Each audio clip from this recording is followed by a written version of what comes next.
Charlie, I wanted to talk to you about a great article in the Boston Globe by Bob Holler on August 22nd entitled "The Lack of Black Leaders in New England. College Sports is What Institutional and Systemic Racism Looks Like."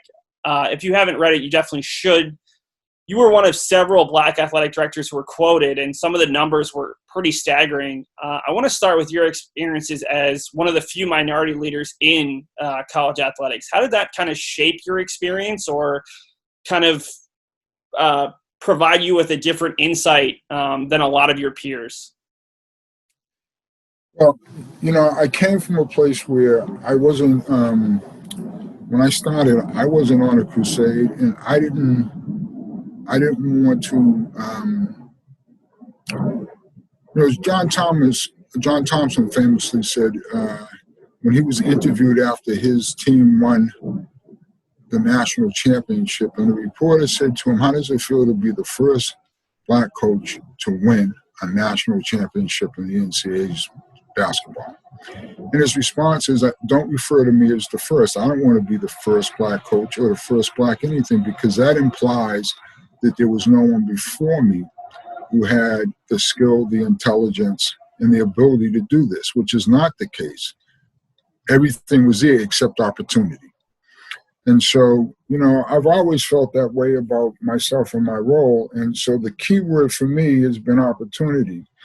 I've been very pleased that we have been able to help and participate in creating opportunities. When I look at the number of assistant coaches I've had who have gone on to become head coaches, I feel good about that. When I look at the number of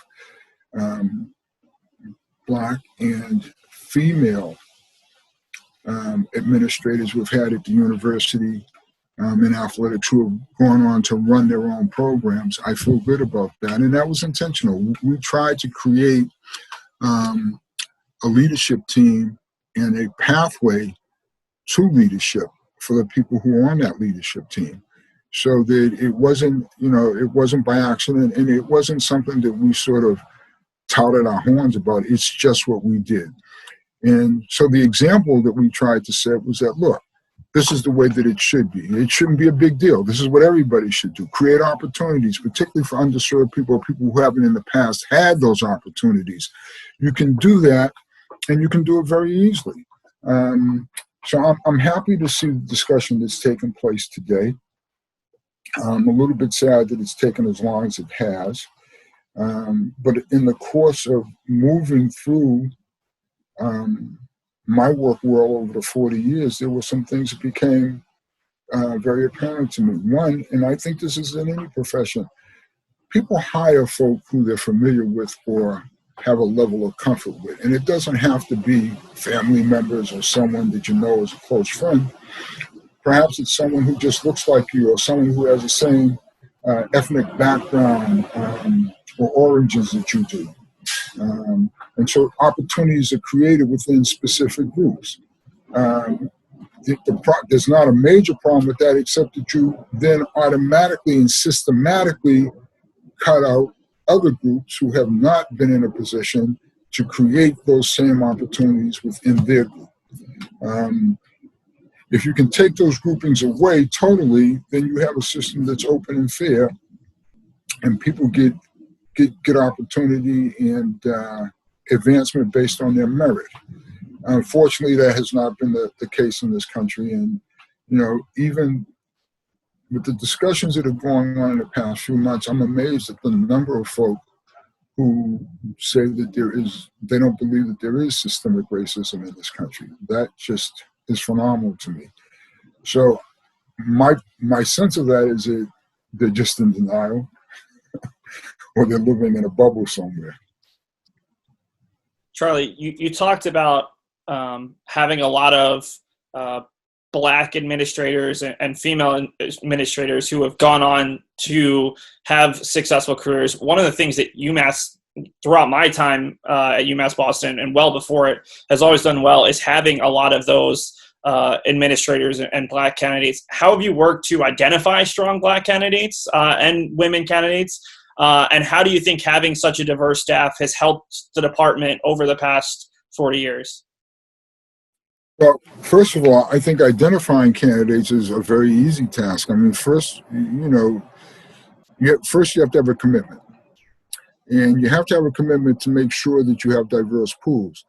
It was easy for us at UMass Boston because we're such a diverse institution. So, we needed to make sure that our students and student athletes saw people who looked like them when they came to work out and to study and to research and all the things that students do.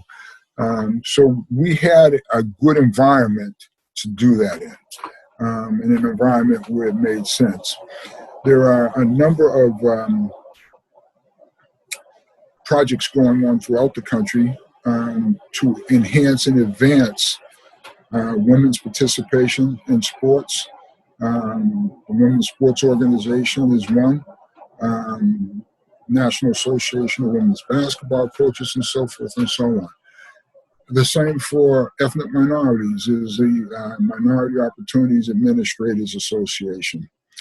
And so those are examples of the types of organizations that you can use to recruit minorities and women. The NCAA has a program they call Pathways, where they are helping young women and ethnic minorities who want to become athletic directors, who are working in the field, helping them prepare through their Pathways program, where they do a lot of mentoring, a lot of immersions in various athletic departments and programs. And interestingly enough, the mentors in that program are actually college presidents. So, that's another recruitment source. And then I think you got to look. You just got to look around. And if you're serious about it, there are no shortage of women and minorities who want to advance in the field of athletics as administrators and head coaches. Just in the last decade alone, UMass Boston has seen Cheryl Aaron, Garen Veras, and Tracy Hathaway all leave for athletic director positions in New England. How gratifying is it to see people kind of grow and blossom within your department? You never want to lose a good staff member, but to be a place that's helped develop strong leaders and hopefully build similar departments where they can kind of follow the blueprint that UMass Boston has put out there to continue following that path and hopefully have more minority leaders grow within their systems. Yeah, it's extremely gratifying because I believe it was somewhere around year 15 or 20 that I made a decision that there was an opportunity that I had at UMass Boston where after I had sort of made a decision that I was going to probably end my career there, and I made that decision early. I mean, it wasn't like I was ready to go in 5 or 10 years. So I saw it as an opportunity to build a pathway for people to come in, and we tried to find good, strong people who had the ability to be athletic directors. Now, when you do that, what it means is that your program is going to be strong because you're getting good, strong people. So while they're there, their contributions are going to be outstanding and help you continue to grow and help you to have high quality outcomes. So, and when they leave, you develop relationships professionally where you sort of say, man, I wish Garen would stay here a bit longer, or I hate to see him leave, but it was his opportunity and he felt it was the right opportunity. And no one can make that decision but the individuals. Mind you that we knew that at some point they were going to leave because that was the plan. So, it was difficult in one respect when they left. They made my life easier as they were working on the staff and getting things done for us. But it was very gratifying in another respect in that you could see people who had grown and were ready to move, and they moved. And it also opened the door so that someone else could have an opportunity to come in, experience the same growth, and have the same opportunities in front of them down the road. Charlie, not everyone has been – not a lot of places in college athletics don't have the same focus that you were able to put in terms of hiring minority candidates and women candidates in positions, in administration positions. I wanted to ask you about the West Coast Conference's recently implemented Russell Rule. which requires that every vacant position amongst athletic directors, administrators, and full-time coaches have at least one minority candidate be interviewed. It's similar to the NFL's Rooney Rule, where head coaches' positions have to have at least one minority candidate. How do you – it's great in practice, but how do you make sure that these minority candidates are being given the same chance and the chance they deserve, rather than just ticking a box to say, hey, we checked off the rule, because that has been a huge complaint with the NFL's Rooney Rule. That is the right question, Seth. But you know what? I have to certainly applaud Gloria Navarez, who is the leader and the person behind that rule in the WCC. She is the first Latinx person to lead a major conference in this country. And what she's done, she hasn't just put a rule in place, she's put a whole platform in place so that there is a educational program about anti-racism that will go on in all of those athletic departments. There will be other training. And she also has Dr. Richard Lapchek coming in at the end of each year to do a report card on how well they've done and to look at the stats and the figures, so that if they're using minority candidates to check the box, then his report card is going to show that very clearly. And I think that the presidents of those colleges and that conference have to stand by the commitment that they've made and make sure that it's not just checking the box. And Richard Lapchek will be the outside force who can get that done for them. So, you know, I think when you put those kind of programs in place as a whole platform, as opposed, and that's the problem with the Rooney Rule. It was just the rule. There was no evaluation. There was no real checks and balances. And it was just what the media reported or what you could see in the public eye. But that doesn't hold people's feet to the fire, nor does it give them any motivation to continue. What I find the most interesting about the Rooney Rule is that the Rooney family has lived up to it. I mean, and they've had their coach has been there, 15 years now? Mike Tomlin. Yeah. So I think, again, you know, you can't say exactly what's in people's hearts and their minds, but you can say if we have a platform that educates, very important. You know, when you talk about diversity, it's one thing to try and create some diversity where there's none. But the rest of the platform has to be not just bringing people of color in, but teaching other people who are there, white people, how do you live with diversity? And that's an important part of this. I mean, listen, you know, you're talking about different cultures. Some things in someone else's culture I may love, other things may be offensive to me. And I'm not afraid to say that. But the more I learn about the cultures and the more I learn why those other things are there, they become less offensive to me. But if I never have the opportunity to learn, they stay offensive. So education is a real important part of having a strong, diverse community. And I think Gloria's done that with the Russell Rule. One of the other huge things was the all sports boycott that happened August 26th, about maybe 2 weeks ago now. How important is it having Black, but also other minority leaders who are in leadership positions to kind of give a voice and to give athletes or student athletes confidence to speak out?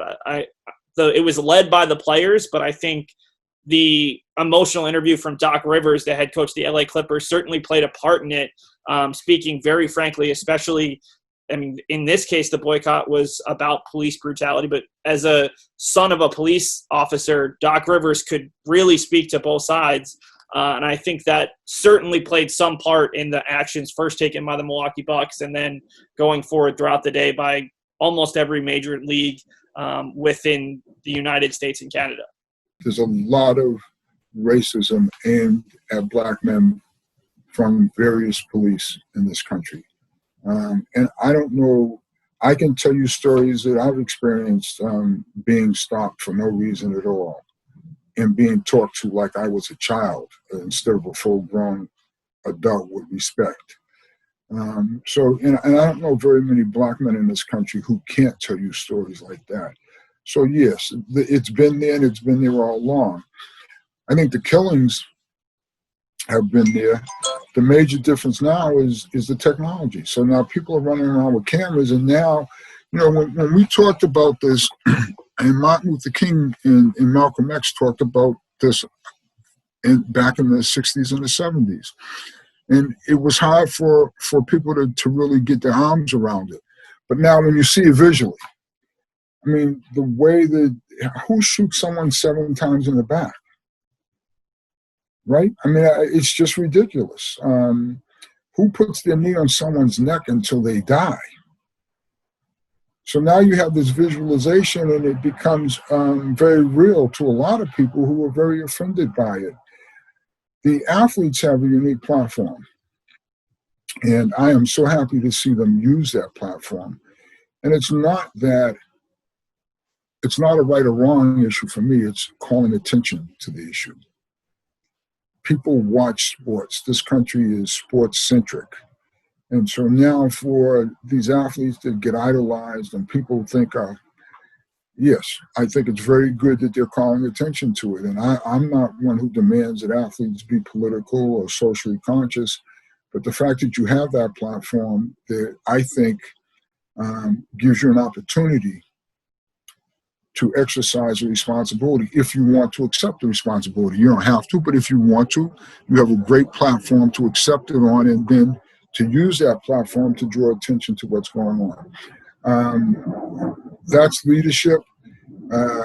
Doc Rivers, tremendous leadership, but Doc's always been a person who was not afraid to speak out, and certainly would speak out on issues. He's been heavily engaged, and a lot of people don't know this. Doc's been heavily engaged in social issues for a long, long time. He is pretty involved with Action for Boston Community Development, which is the largest CAP social service agency in the city of Boston. Excuse me, and he has been since he first came to Boston. So I wasn't surprised to hear him, but I think the emotion that he showed, and as you said, being a son of a police officer to be able to speak to both sides was really engaging, and I'm glad that he did it. One of my fellow alum from high school is the police commissioner in the city of Boston right now, and I think a great individual and a pretty terrific police officer. I have a lot of good friends who are police officers. Had this conversation with them for years. I think one of the things that you might begin to see is this blue wall of silence that prevented Black police officers from speaking on these issues. Probably going to get broken down, and starting to get broken down. I've seen a couple of Black police officers come out and make statements, and a couple of Black police associations come out and make statements. So, the movement, this is a different kind of movement. It feels a lot different. I was in 1965 when Martin Luther King did his march in Boston. I was 15 years old. I remember being in that crowd and marching and getting to the Commons. But, in those days, those crowds were predominantly Black, primarily Black. The protesters I see today, the crowds are multiracial, multicultural. That's a whole different feel than we had back in the 60s. So it gives you a different kind of hope that we will be changing things. I see that a number of businesses have stepped up and made some financial contributions to try and help with educational programs. And when I say educational programs, I'm talking about educational programs for the masses, not just for the schools. Other businesses have stepped up and pledged over $100 million to help minority businesses grow and develop. There are some people who have already made adjustments to their boards to get minority participation on the boards. So this movement has a different feel than what I experienced in the 60s and the 70s. And I'm glad to see it, and I think that young people in this country, and when I say young, for me, that's people who are 40, 45 and under, they've had it. They've just had it. And I'm glad to see that. And I hope that they continue to move in the direction that they're moving in. My legs don't allow me to march for miles anymore, but I'm there to support them in any other way I can. Charlie, I want to close with what legislation or actions do you want to see going forward to increase diversity in athletics? Do we need new legislation, or can it be as simple as just having other leaders kind of take assessments of what their athletic department looks like right now and maybe making some of those changes internally? Is that going to be enough to give minority candidates and women candidates the chances that they deserve? Yeah, you know what? I don't know that you can legislate it. I mean, listen, one of the things that you see with Gloria, and on a much smaller level, what we did at UMass Boston, when you have minorities in position of leadership, then you get things done, and you can begin to break down the barriers and open the doors. So I think that leadership's important, and it starts at the top. We need more minority and women college presidents. That's where a lot of these decisions get made. We need to take a look at the boards, the board of trustees for the colleges and universities. Is there diversity on those boards? And those are governors for the most part who make those appointments in most states for state institutions. Well, if you don't have that perspective in the leadership positions, then how the heck are you going to get it down below? It starts at the top. You can't do it bottom up. It's got to be top down. Can you legislate that? I don't think you can legislate it. I think that people just have to, and I don't know that it's out of the goodness of your heart. Listen, businesses are starting to move now because it makes good business sense. When you look at the demographics that are projected in this country down the road, within or under 50 years, this country will be majority minority. What does that say to the business people in the country? So, don't discount the role of the almighty dollar in this movement. It's going to be critical.